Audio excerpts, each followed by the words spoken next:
Feygüleyim yatlayan kollarım kalga, Karaşyan tenayım diyen sözlerim. Men sana karadım karan yerlere, Kalıptır uzakta nirde sen nirde. Men sana karadım karan yerlere, Kalıptır uzakta nirde sen nirde. Kalıptır uzakta nirde sen nirde.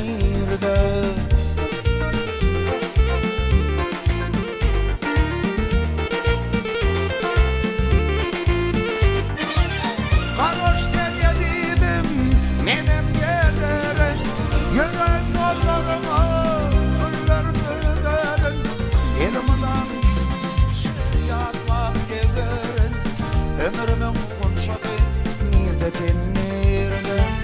Elmadan kemişe yatlap gelirim.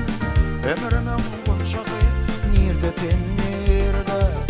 Ömrümün kunşatı nirde ten nirde.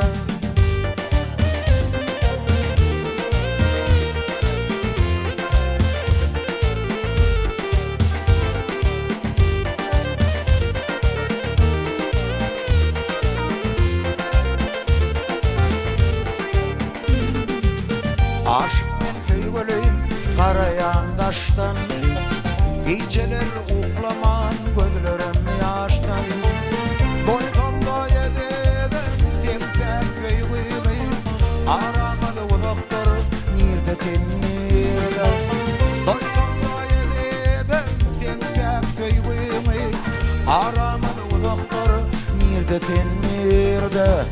Aramadı uzaklar nirde ten nirde.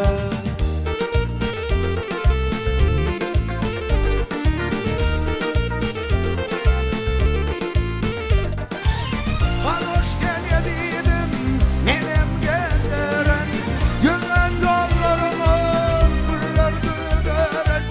Elmadan kemişe yatlap geliren. Ömrümün kunşatı nirde ten nirde. Elmadan kemişe yatlap geliren. Ömrümün kunşatı nirde ten nirde. Aşk men feygöleyim nirde ten nirde. Ömrümün kunşatı nirde ten